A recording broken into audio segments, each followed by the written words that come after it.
दोस्तों आज का टॉपिक है हमारा new children's money back plan, table number 932। ये LIC की एक चाइल्ड प्लान है, बड़ी ही पॉपुलर प्लान है। आज हम लोग इसको बिल्कुल सरल शब्दों में समझने का प्रयास करेंगे बिना इस वीडियो को लेंदी किए हुए। अब मुझे पूरा विश्वास है, इस बात का यकीन है कि आप इसे अगर एक बार देखेंगे तो पूरी प्लान आपको एक बार में समझ में आ जाएगी, पूरी पॉलिसी एक बार में समझ में आएगी और आपको इसे फिर से देखने की ज़रूरत नहीं पड़ेगी। इस पॉलिसी को हम लोग 3 तरीके से समझेंगे। सबसे पहले पॉलिसी की कंडीशन को जानेंगे कि इस पॉलिसी को लेने के लिए उसकी क्या शर्तें हैं। फिर उसकी बेनिफिट को समझेंगे, पॉलिसी को लेने की क्या बेनिफिट्स है, और उस बेनिफिट के कॉन्सेप्ट को क्लियर करने के लिए एक छोटा सा एग्जाम्पल लेंगे। चलिए स्टार्ट करते हैं। जो पहली कंडीशन है वो एज को लेकर हम लोग देखेंगे। 0 से 12 वर्ष का एज होना चाहिए किसका? चाइल्ड का। चूँकि ये एक चाइल्ड पॉलिसी है, चिल्ड्रन पॉलिसी है, तो वही बच्चे इस पॉलिसी को ले सकते हैं जो 0 से 12 वर्ष तक की उम्र के हैं।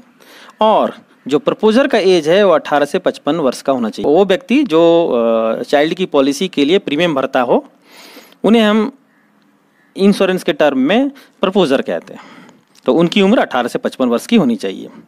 जो नेक्स्ट कंडीशन है वो ये है कि टर्म यानी अवधि और PPT प्रीमियम पेइंग टर्म, कितने वर्ष प्रीमियम भरने हैं, वो क्या है कि 25 माइनस चाइल्ड एज, 25 वर्ष माइनस चाइल्ड का एज होगा। जैसे एक एग्जांपल लेते हैं कि एक बच्चे की उम्र है वो 5 वर्ष है, तो इसको कितने वर्ष प्रीमियम भरने होंगे? तो इसको जो प्रीमियम भरना होगा वो 25 माइनस 5, चूँकि बच्चे का उम्र है तो इनको देना होगा 20 वर्ष प्रीमियम। 20 वर्ष का इसका होगा PPT। मैं समझता हूँ ये क्लियर हो चुका है। नेक्स्ट सम एश्योर्ड यानी बीमा धन। बीमा धन 1 लाख रुपए मिनिमम से लेकर अपर की कोई लिमिट नहीं है। अब आइए इसके कुछ बेनिफिट्स को समझते हैं। पहली जो इसकी यूनिक बेनिफिट्स है वो ये है कि ये प्लान स्पेशली एक चाइल्ड पॉलिसी है और बेस्ट एजुकेशन पॉलिसी आप इसे कह सकते हैं। Best policy for child education, पहला। दूसरा, मनी बैक ड्यूरिंग पॉलिसी। एक ऐसी पॉलिसी है जिसमें एक अच्छी मैच्योरिटी के साथ बीच में 3 बार बच्चे को मनी बैक के रूप में दिया जाता है। आगे हम लोग एग्जाम्पल में इसको क्लियर करेंगे। Next, risk cover for both. एक ही पॉलिसी में एक ही प्रीमियम में बच्चे का और उसके पेरेंट्स का यानी प्रपोजर का, दोनों का रिस्क कवर करता है। ये तब पॉसिबल है जब प्रीमियम वेवर बेनिफिट राइडर उस बेस पॉलिसी के साथ अगर ऐड किया जाए। हम लोग आगे देखेंगे प्रीमियम वेवर बेनिफिट के क्या फ़ायदे हैं और इसे क्यों लेना चाहिए। नेक्स्ट बेनिफिट्स जो है वो ये है कि maturity and death benefits instalment में या फिर lump sum with instalment life assured यानी जिसका पॉलिसी हो रहा है वो ले सकता है, उसको ये छूट मिलती है। जो मैच्योरिटी एंड डेथ बेनिफिट है उसको 5 वर्ष, 10 वर्ष और 15 वर्ष के इंस्टॉलमेंट में monthly, quarterly, half yearly, yearly with interest आप ले सकते हैं अगर आप एक बार नहीं लेना चाहते हैं, या फिर आप लमसम में कुछ ले सकते हैं और रेस्ट अमाउंट को फिर 5, 10, 15 में मंथली, क्वार्टरली, हाफ ईयरली यानी ईयरली के रूप में ले सकते हैं। जो नेक्स्ट बेनिफिट है इसका वो ये है कि लोन एंड सरेंडर इस पॉलिसी में 2 वर्ष के बाद अवेलेबल है। 2 वर्ष प्रीमियम भरने के बाद आप कभी भी यहाँ से इस पॉलिसी के ऊपर लोन ले सकते हैं, या फिर अगर ज़रूरत पड़े तो फिर आप इसे सरेंडर भी कर सकते हैं। नेक्स्ट जो कि हम लोग ऊपर चर्चा कर चुके हैं वो है premium waiver benefit rider. Premium waiver benefit rider इस पॉलिसी में अलाउ किया गया है। जैसा कि नाम से ही प्रतीत होता है, प्रीमियम वेवर बेनिफिट का मतलब होता है कि ये प्रीमियम की माफ़ी की बात करता होगा।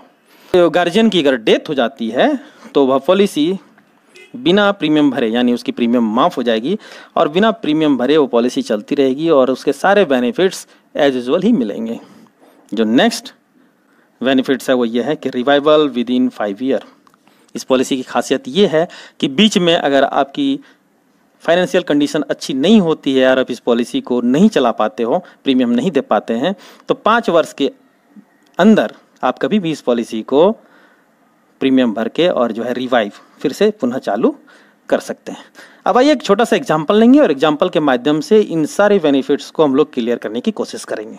तो एक एग्जाम्पल मैंने लिया है और एग्जाम्पल ये है कि एक बच्चा है, एक चाइल्ड है जो 2 वर्ष का है और जो प्रपोजर है यानी उसके पेरेंट्स इधर मदर और फादर जो हैं वो 30 वर्ष के हैं। अपनी इस बच्चे के नाम से एक पॉलिसी लेते हैं जो 5 लाख रुपए की है और उसके लिए जो ईयरली प्रीमियम इनको भरना होता है वो 23,435 रुपये ईयरली प्रीमियम इनको देना होगा। अभी ये जो बच्चा है 2 वर्ष का है, पॉलिसी जब मैच्योर करेगी उसमें ये बच्चा 25 वर्ष का हो जाएगा। पॉलिसी फीचर के हिसाब से जो इसका पीपीटी होगा, जैसा कि मैंने आपको बेनिफिट में बताया था, वो क्या होगा 25 - 2 जो बच्चे का एज है इज इक्वल टू कितना होगा ये 23 ईयर।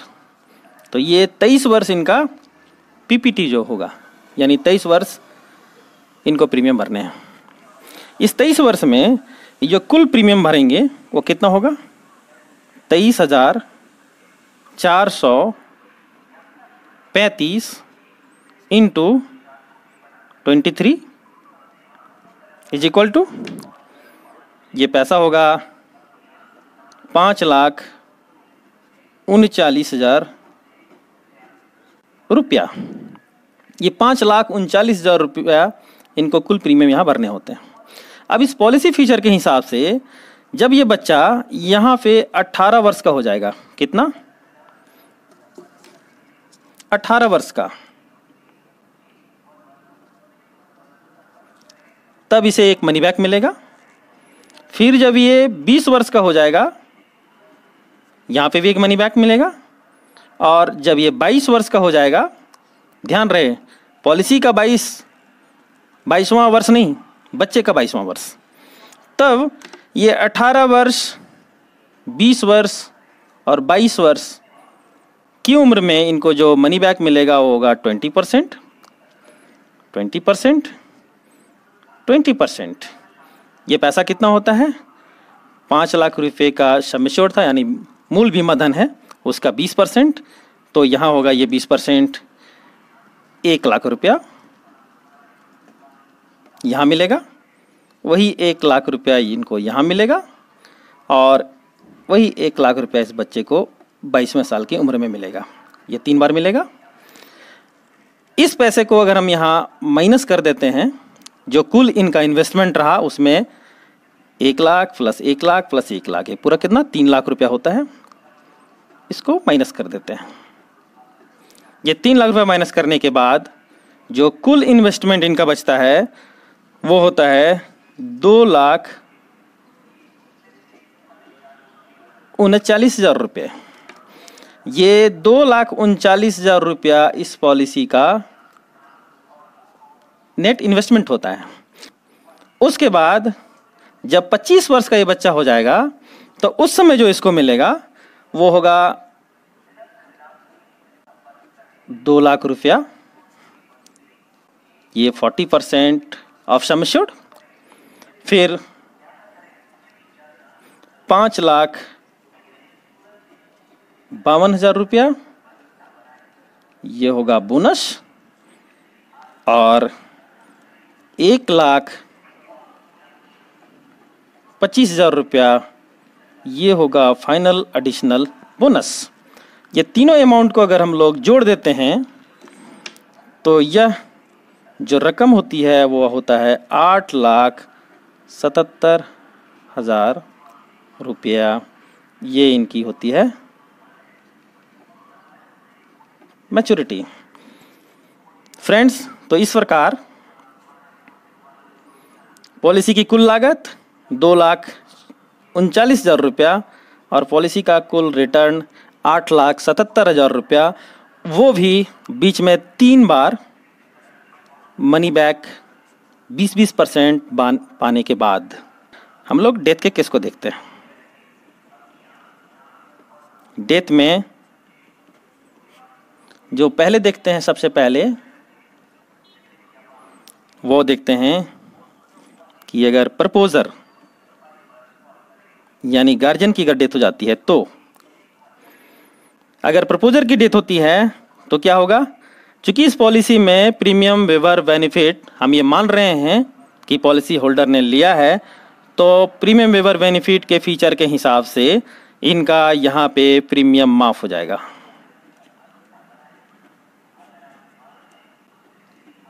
प्रीमियम माफ हो जाएगा। फिर पॉलिसी के फीचर के हिसाब से ये 20%, 20%, 20% और फिर 8,77,000 रुपये बिना प्रीमियम दिए पॉलिसी चलती रहेगी और ये मैच्योरिटी भी होगा। आइए अब दूसरा केस देखते हैं कि अगर चाइल्ड की डेथ हो जाती है तो क्या होता है। तो चाइल्ड की डेथ में एक शर्त है, एक कंडीशन लगा हुआ है कि पॉलिसी के इंसेप्शन, पॉलिसी शुरुआत का 2 वर्ष या चाइल्ड की 8 इयर्स की एज, ये दोनों में जो पहले आ जाएगी रिस्क कवर शुरू हो जाएगा। अब हम लोग चाइल्ड के केस में मानते हैं, एक तो ये केस लेते हैं जब रिस्क कवर शुरू नहीं होता है। रिस्क कवर शुरू नहीं होता है तो क्या होगा। रिस्क कवर अगर शुरू नहीं हुआ और बच्चे के साथ किसी तरह कोई अनहोनी हो जाती है तो उस केस में क्या होगा, जो प्रीमियम गार्जियन ने अभी तक भरा था वह प्रीमियम टैक्स माइनस करके और जो प्रीमियम वेवर बेनिफिट का एक्स्ट्रा प्रीमियम उन्होंने दिया था वो माइनस करके जो पैसा होता है वो उनको रिटर्न कर दिया जाता है और ये पॉलिसी वहाँ पे समाप्त हो जाती है। दूसरा केस होता है कि अगर रिस्क कवर शुरू हो गया था, यानी पॉलिसी लिए 2 वर्ष हो गया या फिर बच्चे की 8 वर्ष की उम्र हो चुकी थी, तो उस केस में क्या होगा।